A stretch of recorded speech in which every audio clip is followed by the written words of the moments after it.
कुंज विहारी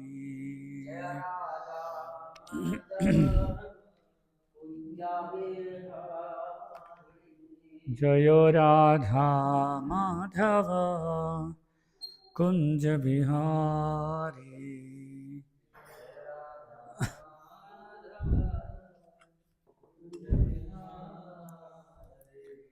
गोपी जना वल्लभा गिरिवरधारी।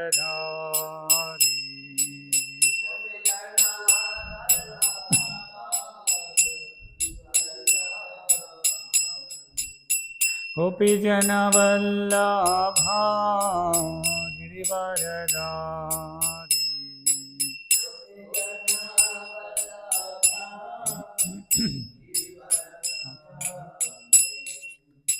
यशोदानंदना व्रज जनरंजना।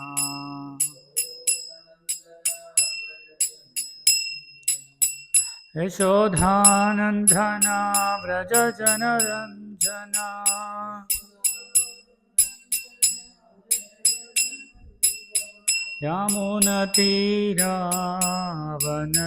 यमुनतीरावनचारी।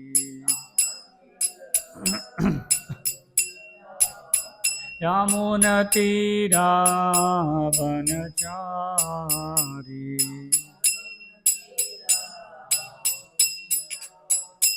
जय राधा माधव कुंज विहारी।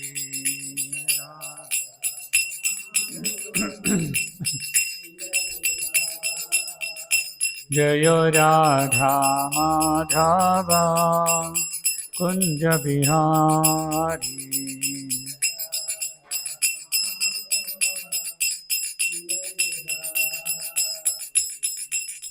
गोपी जन वल्लभा गिरिवरधारी।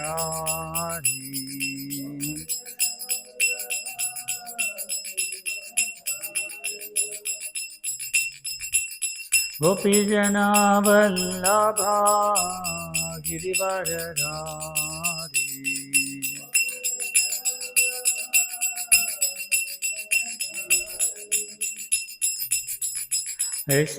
यशोदानंदन व्रज जनरंजना।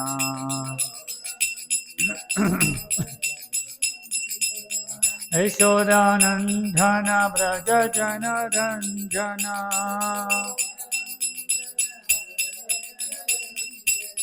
यमुनतीरावनचारी।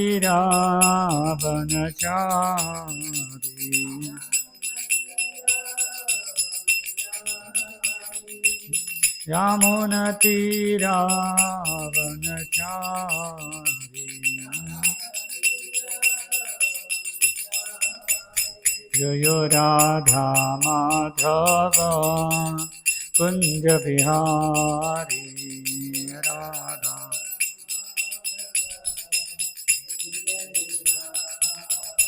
जय राधा माधव कुंज विहारी।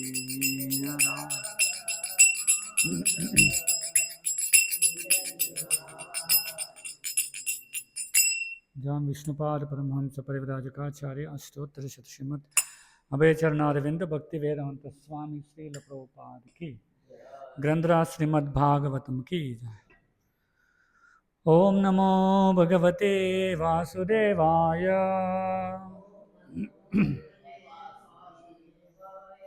ओम नमो भगवते वासुदेवाय। ओम नमो भगवते वासुदेवाय।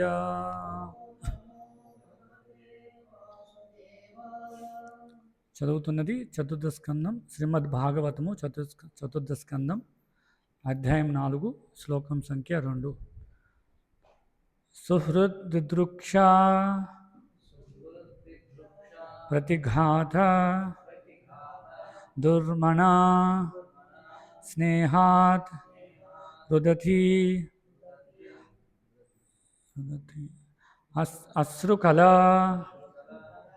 అతివిహ్వలా భవం భవానీ అపత్రిపూరుషం అప్రతిపూరుషం వృషా ప్రదక్షతి ఇవ ఐక్షత జాతవేపదుః సుహృద్దిదృక్షా ప్రతిఘాతదుర్మనా సుహృద్దిదృక్షా ప్రతిఘాతదుర్మనా స్నేహాదుతత్యా శృకలాతివిహ్వలా స్నేహాదృతత్యా శృకలాతివిహ్వలా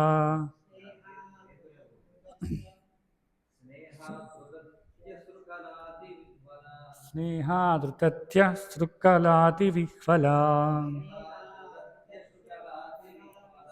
భవం భవాన్యా ప్రతిపురుషం వృషా భవం భవాన్యా ప్రతిపురుషం వృషా ప్రదక్షతి వైక్షత జాతవే పుదుః ప్రదక్షతి వైక్షత జాతవే పదుః సుహృద్దిదృక్షా ప్రతిఘాతదుర్మనా స్నేహాదృతత్యా శృకలాతివిహ్వలా భవం భవన్య ప్రతిపురుషం వృషా ప్రదక్షతి వైక్షత జాతవే పదుః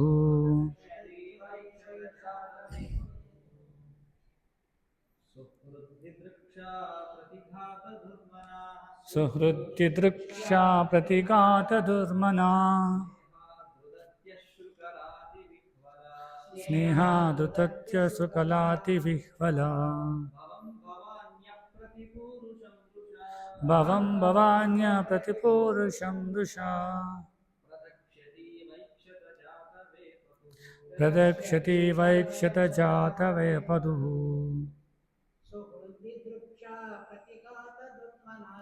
సుహృద్దిదృక్షా ప్రతిఘాతదుర్మనా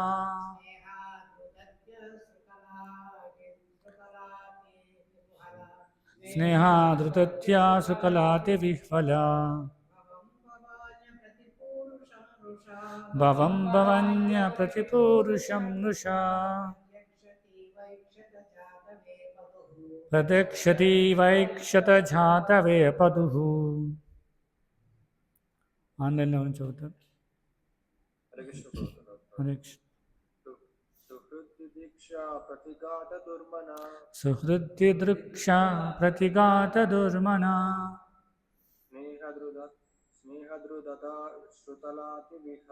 స్నేహాదృతత్య శృకలాతివిహ్వలా భవం భవన్య ప్రతిపురుషం వృషా డిస్ప్లే ఆగిపోయింది.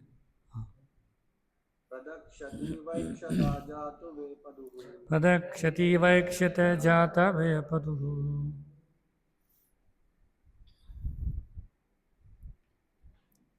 ప్రతిపదార్థములు. సుహృద్ దిదృక్ష బంధువులను చూడవలనను కోరిక. ప్రతిఘాత అవరోధము.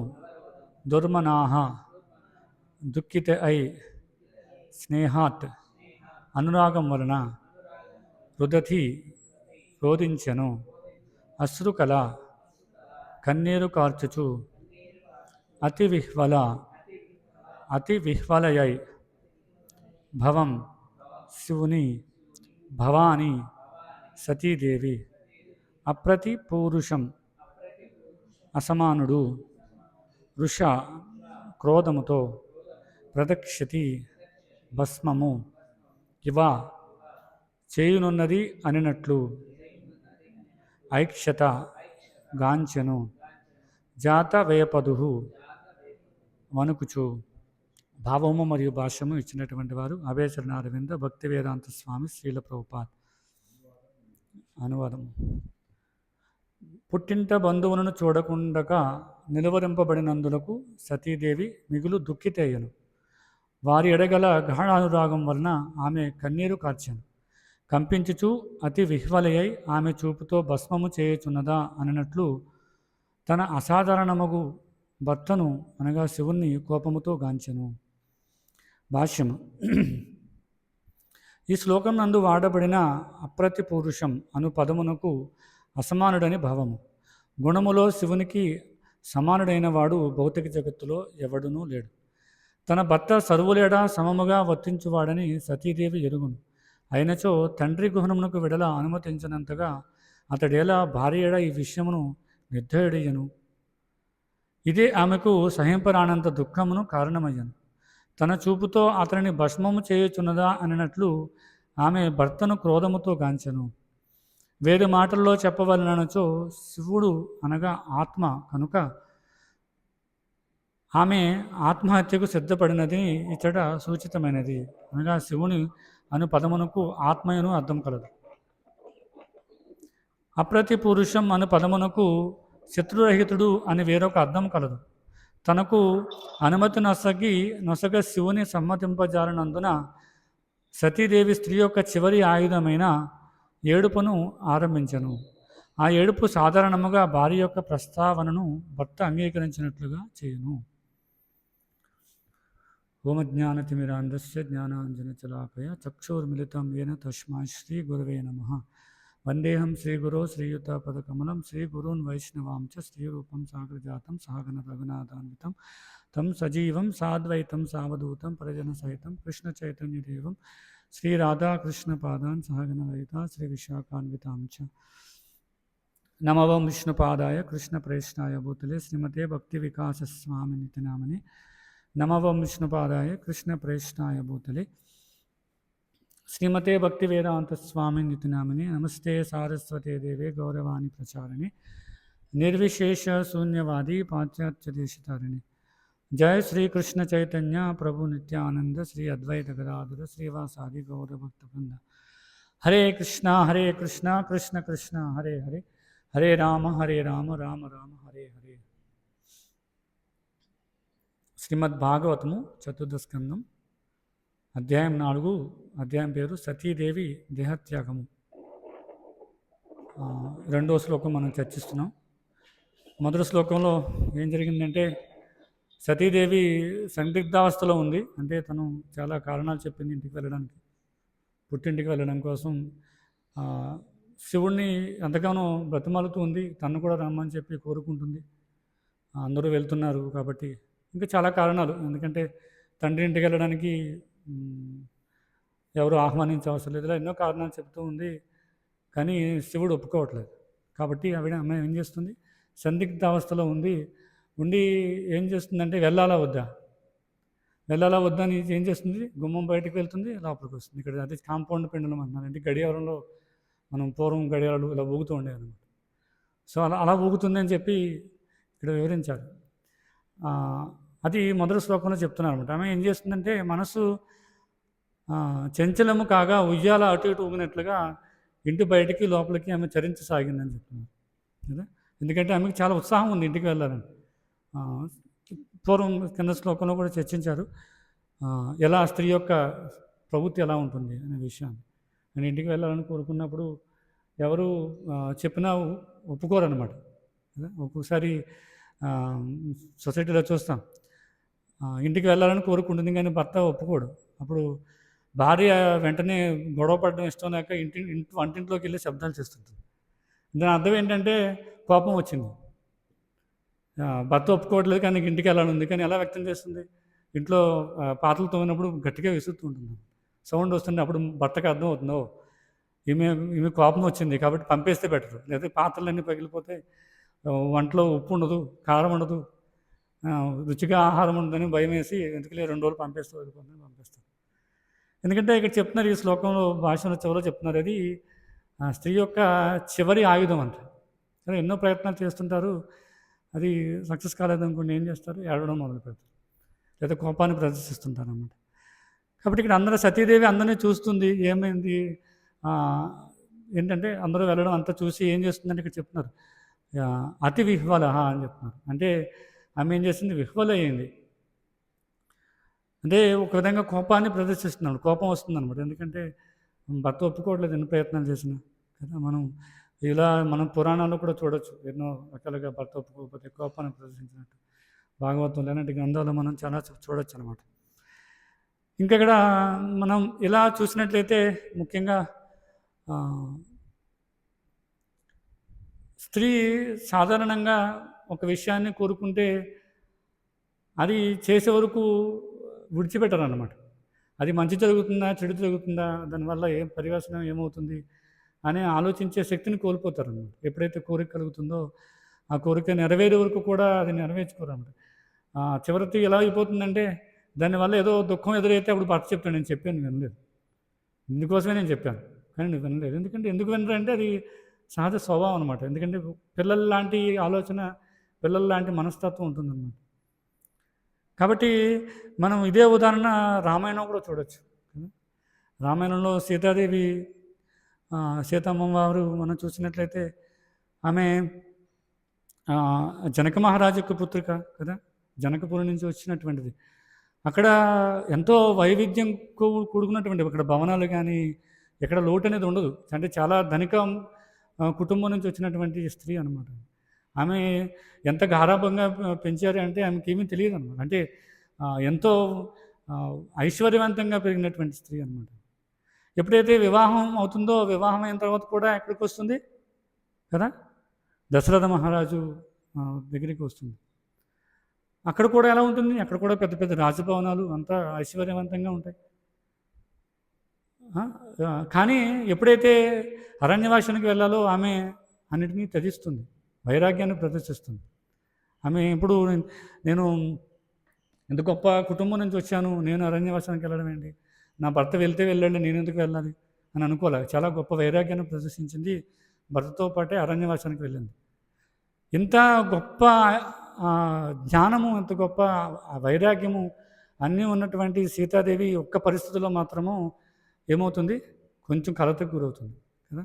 ఇక్కడ బంగారు లేడీ దగ్గర, ఎందుకంటే అది స్త్రీ సహజ స్వభావం అనమాట. అంటే మనం సీతాదేవి ఆ పరిస్థితుల్లో లేరు, కానీ ఆ పరిస్థితి తయారు చేయబడింది. ఎందుకంటే ఆమె భగవంతుడి యొక్క శక్తి. కానీ ఆ పరిస్థితిలో సీతాదేవి బంగారు లేడిని కొనుక్కుంది అనమాట. దానివల్ల ఏం జరిగింది, సంవత్సరం కాలం పాటు రాముడికి దూరంగా ఉండాల్సిన పరిస్థితి వచ్చింది. ఎంతో దుఃఖాన్ని అనుభూతి చెందాల్సిన పరిస్థితి వచ్చింది కదా. నేను గత కొన్ని రోజులుగా కంబరామాయణం వింటున్నాను. కంబ ఋషి దాంట్లో చెప్తున్నారనమాట, ఆమె యొక్క బాధ ఎలా ఉంది అంటే, ఆమె ఏడుస్తుంటేనట ఆ కంటి నీళ్ళతో మొత్తం శరీరం పైన ఉన్నటువంటి దుస్తులనే తడిచిపోతున్నాయట. ఆమె యొక్క కంటి దార ఏదైతే ఉన్నాయో, అశ్రువులు ఉన్నాయో వాటి ద్వారా ఆమె రాముడి యొక్క వియోగం ఏదైతే ఉందో, ఆ వియోగం వల్ల శరీరం అంతా కూడా బాగా ఈటెక్కిపోతున్నాడు, బాగా వేడి అయిపోతున్నాడు. ఆ వేడి వల్ల ఈ దుస్తులు ఆరిపోతున్నాయట. చూడండి, కంబ ఋషి అంత అద్భుతంగా వివరిస్తున్నారు. ఆ పరిస్థితి ఎలా వచ్చిందంటే చిన్న సూక్ష్మమైనటువంటి కోరిక వల్ల. ఏం కోరిక, ఆ బంగారు లేడి నాకు కావాలి, నేను ఇక్కడ ఉన్నంతకాలం ఇక్కడ చూసుకుంటాను, ఎప్పుడైతే నా రాజ్యానికి వెళ్తానో నా రాజ్యానికి నేను తీసుకుని వెళ్తాను. లక్ష్మణుడు చెప్తాడు కదా, ఇది మాయావి కదా, అసురుడే ఇలా జింక రూపంలో బంగారు లేడి రూపంలో వచ్చాడు, కానీ అది మనకు మంచిది కాదు. రాముడు చెప్తాడు, నువ్వు దానికి లోను కావద్దు కదా, నువ్వు ఏ విధంగా కూడా దానికి అటాచ్ అవ్వద్దని చెప్తారు. కానీ వింటుందా, వినరు కదా. సీతాదేవి వినరు. ఎందుకంటే అది స్త్రీ సహజ స్వభావం. ఎప్పుడన్నా అన్నం కనిపిస్తుంది, ఇది లేందా, ఇప్పుడు సీతాదేవి దగ్గర అది లేందా చెప్పండి కదా. సీతాదేవి యొక్క అందాన్ని వివరిస్తారనమాట. ఆమె ఈ స్వర్గలోకంలో కాంతి ఎలా వస్తుందంటే, స్వర్గలోకం అంతా బంగారంతో తయారు చేయబడి ఉంటుందని చెప్తారు. కానీ ఈ బంగారం యొక్క కాంతి, బంగారానికి వెలుగు ఎక్కడ వస్తుందంటే అయోధ్య నగరం నుంచి వస్తున్నాడు. మరి సీతాదేవి అయోధ్య నగరంలో ఉంది. ఆమె యొక్క కాంతి ఎప్పుడైతే సీతాదేవిని ఎవరైనా చూడాలనుకుంటే ఆమె యొక్క దేహ కాంతి వల్ల ఆమెను పూర్తిగా చూడలేరట. చూడండి ఎంత అద్భుతమైన వర్ణన ఉందో. ఇవన్నీ ఆమె దగ్గర లేనటువంటివి కాదు, ఆమె చూడనటువంటివి కాదు. ఎందుకంటే రాముని చూసినప్పుడే ఆమె అర్థంగా వింది కదా. సృష్టిలో ఎంతకన్నా అంత అందమైన వారు లేరు కదా. రాముని చూసి ఎంతగా అట్రాక్ట్ అవుతుందంటే సీతాదేవి, ఆమె అనుకుంటున్నామండి ఎంతకన్నా. వాళ్ళు సాయంత్రం నిద్రపోతున్నప్పుడు ఎప్పుడు కూడా రాముడి గురించి తలుస్తూ ఉండేది అన్నమాట సీతాదేవి, రాముడి యొక్క అందాన్ని కదా. ఇవన్నీ సీతాదేవి ఎప్పుడూ చూసింది. ఈ బంగారుడు అనేది చాలా సూక్ష్మమైనది అనమాట. కానీ ఆ స్త్రీ యొక్క సహజ స్వభావం, ఆ నేచర్ వల్ల ఏమైంది, ఆ బంగారు లేడికి అటాచ్ అవుతుందన్నమాట. కాబట్టి ఇలా శాస్త్రాలు మనం చాలా చూడొచ్చు. కానీ ఎప్పుడైతే లక్ష్మణుడు, రాముడు చెప్తారో ఆమె వినదనమాట. ఎందుకంటే అది కావాలి నాకు. దీనివల్ల ఏం జరిగిందంటే మనం చూసాం, రాముడికి సంవత్సరం దూరంగా ఉండాలి, ఎన్నో దుఃఖాలు. అవన్నీ ఆమెకు దుఃఖాలు కావనుకోండి, ఎందుకంటే సీతాదేవి ఆ పరిస్థితిలో లేరు కదా. కాబట్టి ఇక్కడ చెప్తున్నా చూడండి, ఇక్కడ పరిస్థితి కూడా ఆ విధంగానే ఉంది, సతీదేవి యొక్క పరిస్థితి. సతీదేవికి శివుడు చెప్పాడు అన్ని విధాలను వెళ్ళడం వల్ల అక్కడ అంత ఇబ్బందులు ఎదురవుతాయి. కానీ ఆయన నీ మీద కూడా క్రోధాన్ని చూపిస్తాడు. ఎందుకంటే నీ మీద ప్రత్యక్షంగా నీ పైన కోపం అయినప్పటికీ, నువ్వు చాలా ప్రియమైన పుత్రిక అయినప్పటికీ, నా యొక్క భార్యవు కాబట్టి నేను నీ మీద ఖచ్చితంగా ద్వేషాన్ని, కోపాన్ని చూపిస్తాడు. కాబట్టి వెళ్ళొద్దని చెప్తున్నారు కదా. ఎందుకంటే శాస్త్ర అవగాహన ఉన్నవాళ్ళు, భక్తులు, భగవంతుని యొక్క భక్తులు ఎప్పుడు కూడా ఏం ఆలోచిస్తారంటే శ్రేయస్సు కోసం ఆలోచిస్తారు కదా. శ్రేయ ప్రేయ అనే 2 పదాలు ఉంటాయి శాస్త్రంలో. కానీ ఇక్కడ చూస్తే సతీదేవి ఏం చూస్తుంది? ప్రేయ చూస్తుంది అన్నమాట. అంటే ఇమ్మీడియట్గా నేను మా వాళ్ళందరినీ కలవాలి, నాకు కొంచెం ఆనందం లభిస్తుంది, అందరినీ కలుస్తాను, అందరితో మాట్లాడుకుంటాను, నా తండ్రిని చూస్తాను. ఇక్కడ ఇంకా ఏం వివరిస్తున్నారంటే ఆమె యొక్క పరిస్థితి ఎలా ఉంది అంటే, ఈ ఈ మామ అల్లుళ్ళ మధ్య గొడవ శివుడి వల్లే వచ్చిందని చెప్తున్నాను. సో ఆ పరిస్థితికి వెళ్ళిపోయింది ఆవిడ. అంటే మీ వల్లే జరిగింది, మీరు వెళ్ళి ఇక్కడ నుంచి లేచి నుండి గౌరవిస్తే కనుక ఇది జరగకపోయి ఉండేది కాదు కదా. మీ తప్పిదం వల్ల ఇక్కడ ఎంత గొడవ అయింది, కాబట్టి నేను వెళ్తాను అని చెప్తున్నారన్నమాట. కాబట్టి మనం చూడొచ్చు ఇక్కడ సతీదేవిలో ఉన్న లక్షణాలన్నీ కూడా ఎందుకు మనం చూస్తున్నాం అంటే, ఏకైక కోరిక ఏంటి, ఎందుకు ఈ లక్షణాలన్నీ చూస్తున్నాం కదా. ఈ శ్లోకంలో కూడా వివరిస్తున్నారు. చూడండి, నిన్న కూడా చూసాం కదా, గుమ్మం బయటకు వస్తుంది, లోపలికి వెళ్తుంది. తర్వాత ఇప్పుడు మనం కోపాన్ని ప్రదర్శించడం, కన్నీరు కాల్చడం, ఈ లక్షణాలన్నీ ఎందుకు సతీదేవిలో కనిపిస్తున్నాయంటే, ఏకైక కోరిక ఏంటి అంటే నా తండ్రి ఇంటికి వెళ్ళాలి కదా. ఏకైక కోరిక నా తండ్రి ఇంటికి వెళ్ళాలని కోరుకుందనమాట. కానీ ఎప్పుడైతే శివుడు ఒప్పుకోవడం వల్ల ఈ లక్షణాలన్నీ బయటపడుతున్నాయి కదా. భగవద్గీతలో మనం కూడా చూడొచ్చు కదా, క్రోధాద్భవతి సమ్మోహ కదా. ఎప్పుడైతే ఈ కామం సంతృప్తి చెందో కదా, కామాత్ క్రోధోపి జాయతే అని చెప్తారు కదా. ఎప్పుడైతే ఈ మనకున్నటువంటి కోరిక ఎప్పుడైతే సంతృప్తి చెందో వెంటనే కోపం వస్తుంది కదా. క్రోధాద్భవతి సమ్మోహ స్మృతిభ్రంశ, ఇవన్నీ కూడా మనం సతీదేవిలో చూడొచ్చు కదా. ఆ కోరిక నెరవేర్లేదు, ఏమవుతుంది, కోపాన్ని ప్రదర్శిస్తుంది, అటు ఇటు తిరుగుతుంది. అటు ఇటు తిరిగి అడుగుతుంటే ఎందుకు పంపట్లేదు అంటే ఆయన తెలుసు సతీదేవిని పంపినట్టు అక్కడ ఏం జరుగుతుందో ఆయన ముందే ఊహించారు. అలాగే పై స్థాయిలో ఉన్న భక్తులకి తెలుస్తుంది, ఈ స్థాయిలో ఉన్న భక్తులకి ఇది ఏమి ఇవ్వాలి, ఏ సేవిస్తే ఈయన ఇంకా పవిత్రీకరణ చెందగలుగుతాడు, ఇంకా బాగా నైపుణ్యతను పెంచుకుంటాడు అని తెలుస్తుంది. కాబట్టి వాళ్ళు ఆ సేవలో నిమగ్నం చేస్తారు. కానీ ఈయన ఏమనుకుంటాడు, ఇదేంటి టెంపుల్ అధికారి, అందరినీ సమానంగా చూడాలి కదా. సతీదేవి అలాగనుకుంటుంది శివుని చూసి, అందరినీ సమానం అంటున్నారు, అందరినీ సమానంగా చూడాలి కదా, మన నన్ను ఎందుకు పట్టించుకోవట్లేదు కదా. అందుకే సాధకులు ముఖ్యంగా కనిష్ట స్థాయిలో ఉన్న భక్తులు ఏం ఆలోచిస్తారండి, అదేంటి అందరినీ ప్రభుజీ అందరినీ సమానంగా చూడాలి కదా, నన్ను ఎప్పుడు తిడుతుంటారు, ఇంకొకళ్ళని ఏమో పొగుడుతుంటారు, ఆయన ఏమో అనరు అసలు ఎప్పుడు కదా, ఆయన గౌరవిస్తుంటారు, లేదంటే ఆయనకే ఏదో స్వీట్ ప్రసాదం తెచ్చిస్తుంటారు, ఇలా కొన్ని రకరకాల ఆలోచన వస్తూ ఉంటారు అన్నమాట కదా. కాబట్టి చాలా చాలా ముఖ్యం. ఎందుకంటే మనం చూడొచ్చు, ఇంట్లో చిన్నపిల్లవాడు పదునైన కత్తిని తెచ్చి నాకు ఇమ్మని చెప్పి అడుగుతుంటాడు తండ్రిని కదా, నాకు ఇవ్వు నవ్వు గారం ఏడుస్తుంటాడు, గంతులు వేస్తుంటాడు, ఇమ్మని అడుగుతుంటాడు. కానీ తల్లి ఇస్తుందా? ఇవ్వదు. ఎందుకు ఇవ్వదు? అది దానివల్ల ప్రమాదం ఉంది. ఆ ప్రమాదాన్ని ముందే తల్లి గమనించి ఏం చేస్తుంది, ఆ కత్తి ఇవ్వడానికి ఇష్టపడదు అనమాట. కాబట్టి చాలా ముఖ్యమైన విషయం అన్నాడు. సాధకులు అన్నవాళ్ళు ఖచ్చితంగా ఈ విషయాన్ని మనం గమనించాలి. ఎప్పుడు ఏ సేవలో ఉండాలి, ఎవరు ఉండాలి ఏంటనేది పైవాళ్ళు చూస్తారు తప్ప మనం మన యొక్క సొంత మానసిక కల్పన ధరతో దాన్ని ఆలోచించకూడదు అనమాట కదా. అందుకే ఇక్కడ శివుడిని ఇక్కడికి శివుడి యొక్క పేరుని చెప్తున్నారు. ఏం చెప్తున్నారు? అప్రతి పురుష అని చెప్తున్నారు. అంటే ఇక్కడ అప్రతి పురుష అనే పదానికి ప్రభువుల వారు 2 అర్థాలు ఇస్తున్నారు.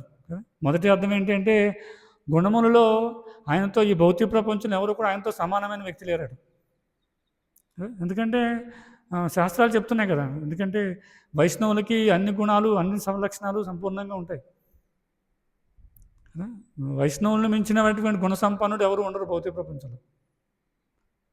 చూడండి, ఎక్కడ కూడా పైకి గాంభీర్యంగా కనిపించవచ్చు ఒక వ్యక్తి, కానీ అతను వైష్ణవుడు కాకపోతే మంచి గుణాలు ఉన్నాయని చెప్పలేం.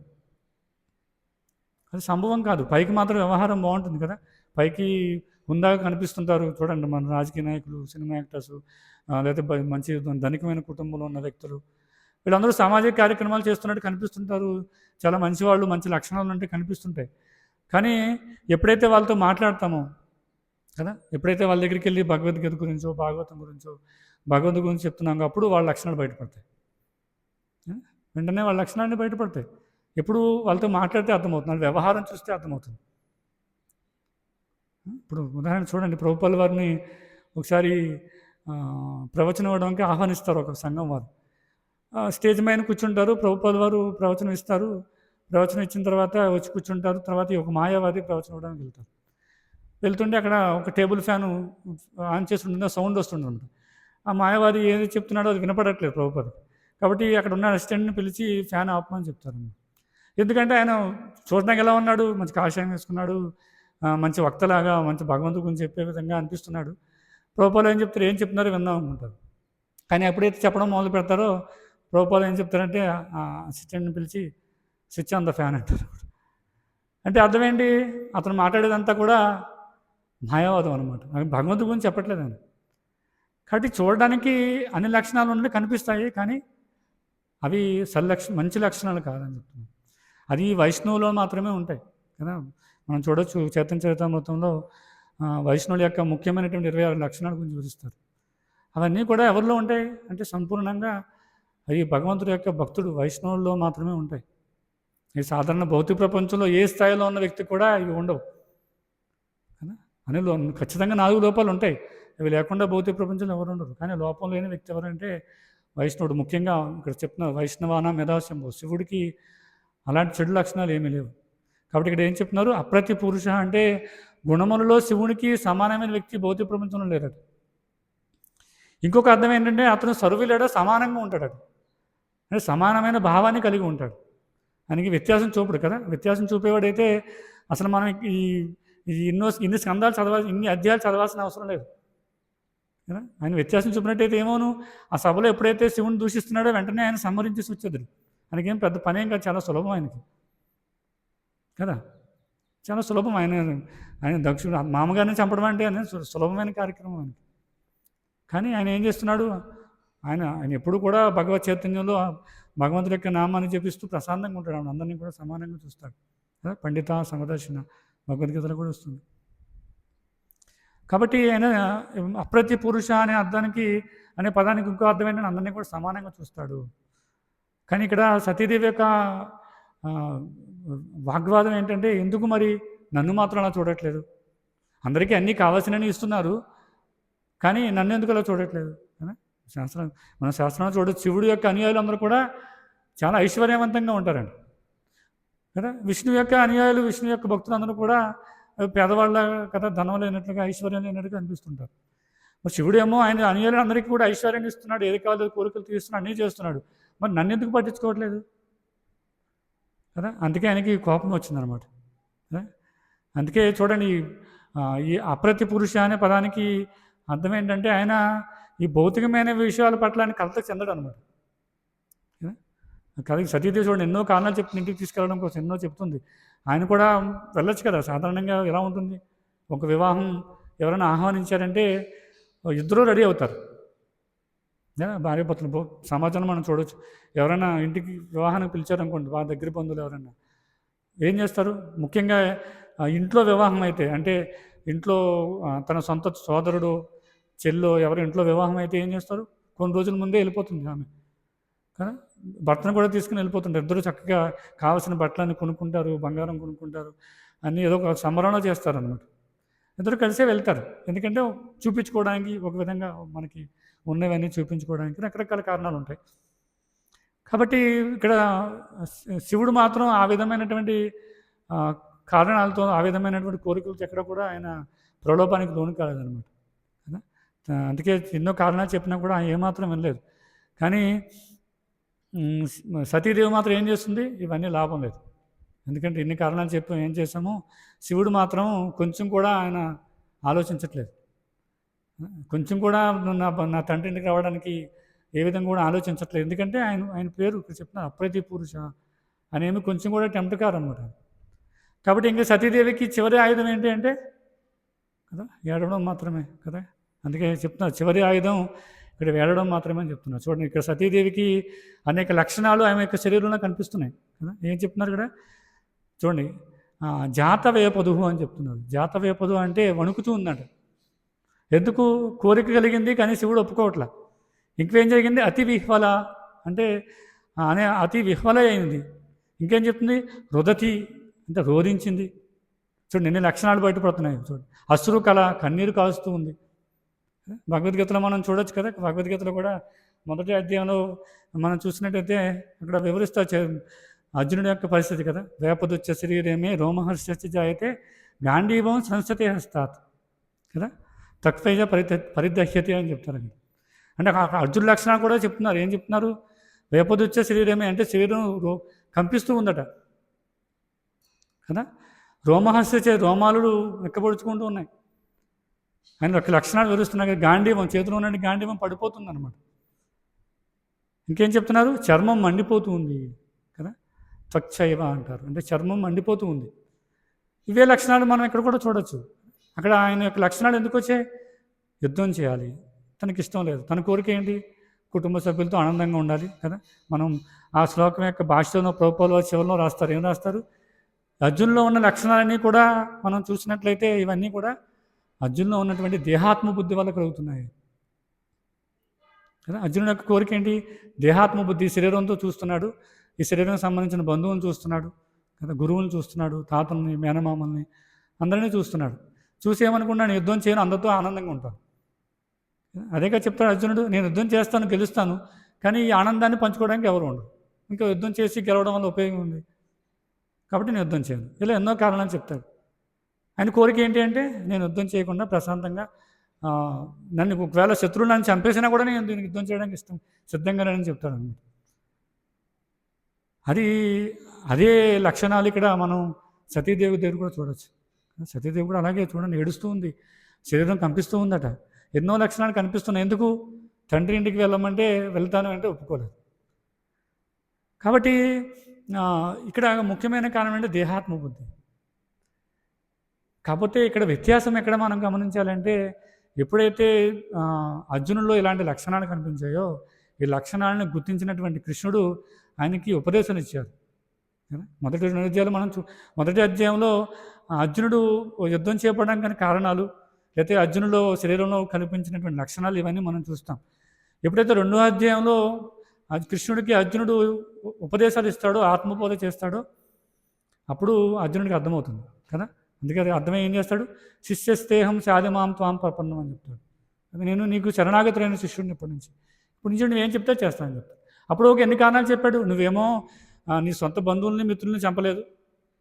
ఏం చెప్తున్నాడు ఇక్కడ? సేమ్ సతీదేవి లాగానే వాదిస్తూ ఉన్నాడు. నువ్వేమో నీ సొంత బంధువుల్ని చంపలేవు. ఎవరిని చంపావు కదా? ఎవరిని చంపావు? నీ యొక్క శత్రువుని చంపావు, అసురుని చంపావు. నన్నేమో నా సొంత కుటుంబీకులను చంపమని చెప్తున్నాను. ఏ విధంగా ఇది సంభవం? ఏ విధంగా సాధ్యమవుతుంది కదా అని చెప్తుంటాడు. ఇక్కడ అదేగా చెప్తున్నాడు. సతీదేవి కూడా ఏం చెప్తుంది? నువ్వేమో అందరినీ కూడా సమానంగా చూస్తావు, కానీ నా దగ్గరికి వచ్చేటప్పుడు ఎందుకు ఇలా చేస్తున్నావు? కాబట్టి ఇక్కడ వ్యత్యాసం ఏంటంటే, ఎప్పుడైతే అర్జునుడు కృష్ణుడి దగ్గర నుంచి విన్నాడో వెంటనే ఆయన సరెండర్ అయ్యాడు. శిష్యస్తేహం సాధిమాం త్వాం ప్రపన్నం. కానీ సతీదేవి సరెండర్ కాలేదు. మా శిష్యుడికి గురువు చెప్పిన మాట వినాలి కదా. మొట్టమొదటి గురువు ఎవరంటే తల్లి. తల్లికి గురువు ఎవరు అంటే భర్త కదా. ఒక స్త్రీకి మొదటి గురువు ఎవరు అంటే వివాహం అయిన తర్వాత భర్తే గురువు. దాని తర్వాత ఆధ్యాత్మిక గురువు కూడా. ఎందుకంటే శాస్త్రాలు చెప్తూనే ఆధ్యాత్మిక గురువుని సంతృప్తి చేసే కన్నా కూడా ముందు భర్తను సంతృప్తిపరచాలి. ఆమె యొక్క ధర్మం అది. కాబట్టి ఇక్కడ అర్జునుడేమో కృష్ణుడి ద్వారా విని కృష్ణుడిని గురువుగా స్వీకరించాడు. దాని ద్వారా కృష్ణుడు చెప్పినట్టుగా విన్నాడు, కృష్ణుడు చెప్పినట్టు చేశాడు. కాబట్టి ఆయన ప్రతిఫలాన్ని పొందాడు, ఆనందాన్ని పొందాడు కదా. భగవంతుడి సేవలో నిమగ్నం అయ్యాడు. కానీ సతీదేవి ఏం చేస్తుంది?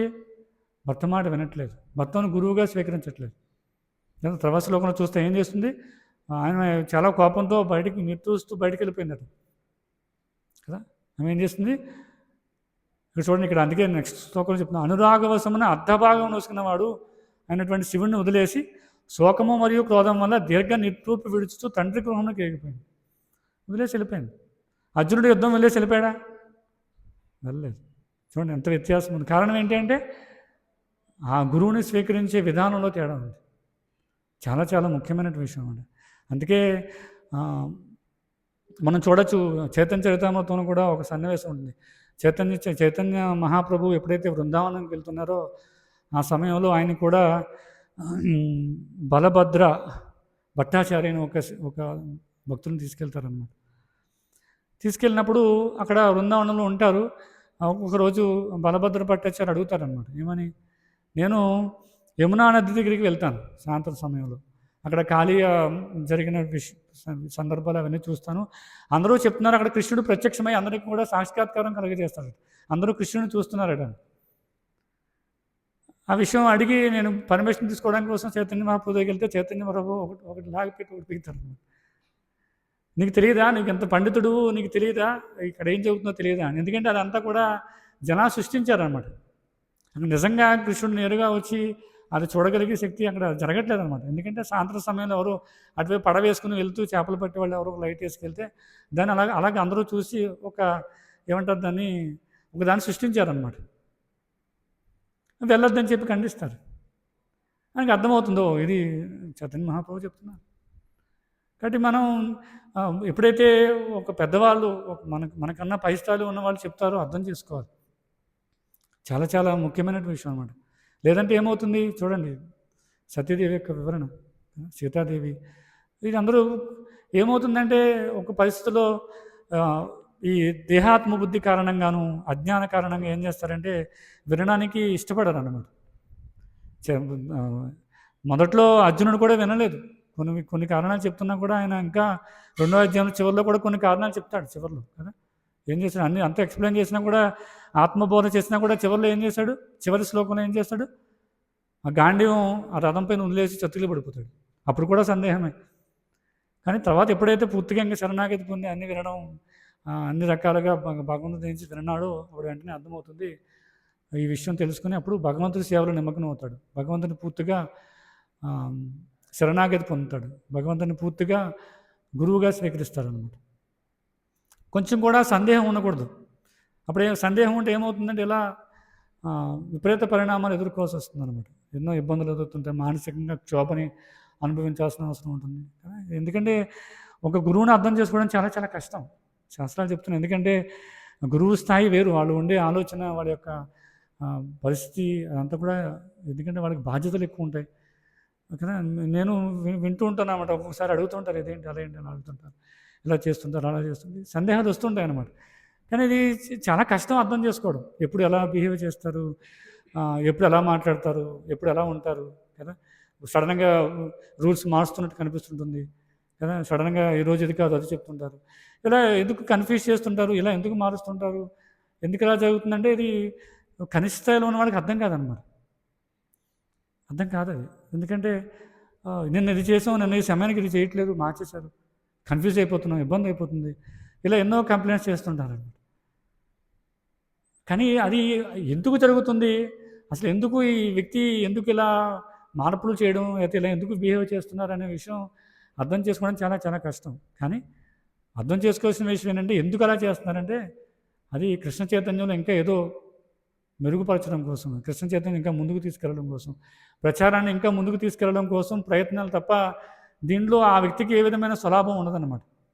అది ఇక్కడ ఏమైనా శివుడికి ఏమైనా స్వలాభం ఉందా కదా, సతీదేవిని ఆపడానికి శివుడికి ఏమైనా స్వలాభం ఉందా? ఏమీ లేదు. దానివల్ల సతీదేవి ఇబ్బంది పడుతుంది, వెళ్ళకూడదు, ఆపడానికి ప్రయత్నం చేస్తున్నాడు. ఆయనకేమీ స్వలాభం ఏమీ లేదు దానికి. కాబట్టి మనం విషయాన్ని అర్థం చేసుకోవాలన్నమాట, ఎందుకు ఇలా జరుగుతుంది. అందుకే శాస్త్రం పరంగా అర్థం చేసుకోవాలి, ఆచార్యుల ద్వారా వినాలన్నమాట. అందుకే భాగవతం అనేది చాలా లోతైన వివరణ ఉంటుంది. అందుకే ప్రభుపాల వారి భాషలు చదువుతూ ఉంటే ఆ లోతైన వివరణ అర్థమవుతుందండి. మనం పూర్వం కూడా చర్చించుకున్నాం. తాత్పర్యం చదివామనుకోండి అర్థం కాదు. కొన్ని విషయాలు తాత్పర్యం చదువుతాం, తాత్పర్యం ఎలా ఉంటుందండి, ఇదేంటి ఇలా ఉంది, ఇలా వివరణ ఇస్తున్నారేంటి, ఇలా జరుగుతుందేంటి, స్త్రీ యొక్క అందం గురించి అంత అద్భుతంగా వివరిస్తున్నారు, భాగవతం ఉన్నది అందుకు కాదు కదా.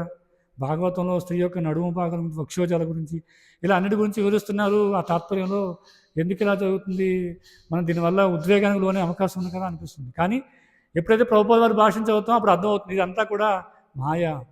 దీని యొక్క ఎవరైతే చివరి దాకా దీన్ని చదువుతూ ఉంటారో, చివరి దాకా అర్థం చేసుకుంటారో, వీళ్ళు ఎవరైతే ఉద్వేగానికి లోనవుతుంటారో, స్త్రీ యొక్క సాంగత్యం వల్ల పతనం అయిపోయిన వాళ్ళ వివరణ అంతా కూడా ప్రభుపాద వారి భాషను వివరిస్తుంటారన్నమాట. అప్పుడు అర్థమవుతుందో ఇది కరెక్ట్ కాదు. వివరించారు కానీ ఏ విధంగా అర్థం చేసుకోవాలంటే ఈ విధంగా అర్థం చేసుకోవాలి. దాని ద్వారా పవిత్రం అవుతాము.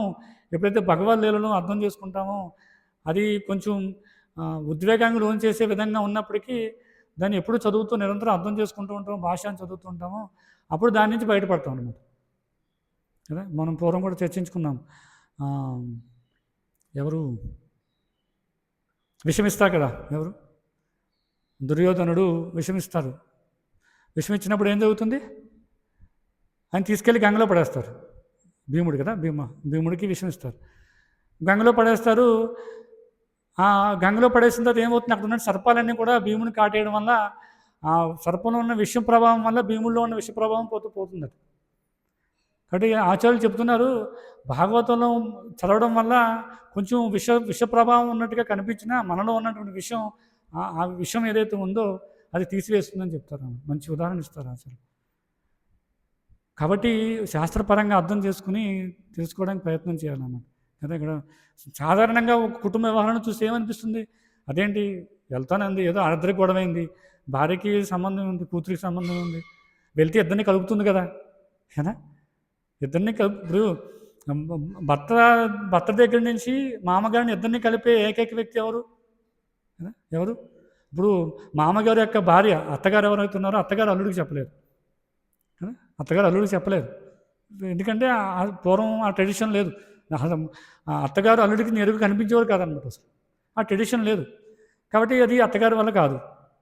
మామగారికి కోపం, అల్లుడు అంటే కోపం, అల్లుడి దగ్గరికి వెళ్ళరు కదా, ఎందుకంటే పెద్ద రకం.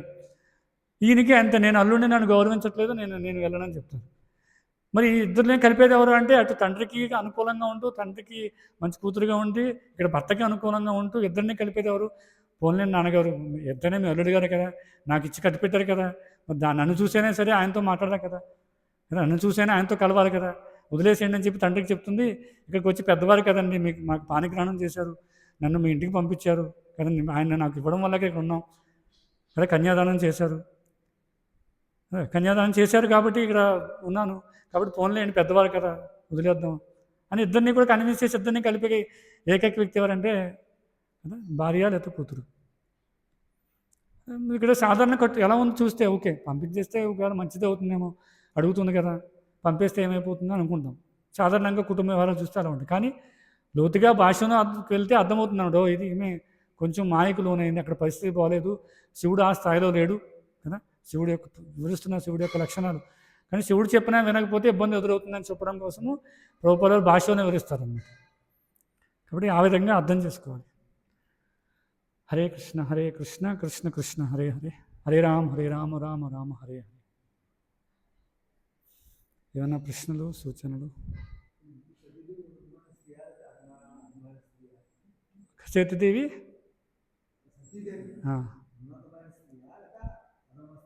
ఉన్నతమైన స్త్రీ, అర్థం ఎలా అవుతుంది? ఆమె వైష్ణవి ఆమె కదా, వైష్ణవి ఆమె. కానీ ఏమవుతుందంటే ఒక్కొక్కసారి జనాలకు చూపించడం కోసం, ఉదాహరణగా చూపించడం కోసం వాళ్ళు అలా బిహేవ్ చేస్తుంటారు అన్నమాట. అందులోనే స్త్రీ సహజ స్వభావం అలా ఉంటుందని చెప్పి ప్రభుపాదుల వారి భాషలో వివరిస్తున్నారు. ఆమె వైష్ణవి, ఆమె భగవంతుడి యొక్క భక్తుడికి సేవకురాలు ఆమె. కాబట్టి ఆమె అధమంగా ఉండే పరిస్థితి లేదు, అసలు అవకాశమే లేదు కదా. మనం చూస్తాం, రాబో శ్లోకాలు చూస్తాం, ఆమె ఎంత శక్తివంతురాలో చూస్తాం అనమాట. ఇప్పుడు సీతాదేవి కూడా మనం చర్చించాము, ఆమె ఏమీ ఆ స్థాయిలో లేరు కదా. ఆమె ఏ స్థాయిలో ఉన్నారు అంటే, బ్రహ్మదేవుడు రావణాసుని శపిస్తాడు, ఏంటి నువ్వు పతివత అయినటువంటి స్త్రీని బలవంతంగా టచ్ చేసినా కూడా 1000 ముక్కలు అయిపోతామని. ఆయనకు తెలుసు, దశరథుడు తెలుసు కదా ఏంటి సీతాదేవి ప్రతివత కాబట్టి ఆమెను ఎప్పుడు టచ్ చేయలేదన్నమాట. అది ఎప్పుడైతే హనుమంతుడు తిరిగి వస్తాడో రాముడి దగ్గరికి, మొట్టమొదటిగా చెప్పే విషయం ఏంటంటే సీతాదేవి ప్రాతిపత్యం గురించి వివరిస్తారు. ఎందుకంటే తీసుకెళ్ళింది రావణాసురుడు కాబట్టి ఆమె ప్రాతిపత్యం పోయిందేమో, అలా అనుకుంటారేమో అని నేను చెట్టుచాటు నుంచి విన్నాను. సీతాదేవి రావణాసుడితో చెప్తుంది. ఈ విషయాలు ఆమె ప్రాతిపత్యం గురించి వివరిస్తూ ఉంది అని చెప్తారనమాట. వాళ్ళంతా గొప్పవాడనమాట. మనం ఏదో ఉదాహరణగా చెప్పుకోవడం కోసం ఏదో చర్చిస్తాం కానీ అసలు ఆ చర్చించే స్థాయిలో కూడా మనం లేదు యాక్చువల్గా. హరే కృష్ణ. ఇంకెవరికైనా ఏమైనా ప్రశ్నలు ఉన్నాయా? గ్రంథరాజ్ శ్రీమద్ భాగవతంకి జై, జగద్గురు శ్రీల ప్రభుపాదికి జై. వాంఛా కల్పతరుభ్యస్య కృపా సింధుభ్యేవ చ పతితానాం పావనేభ్యో వైష్ణవేభ్యో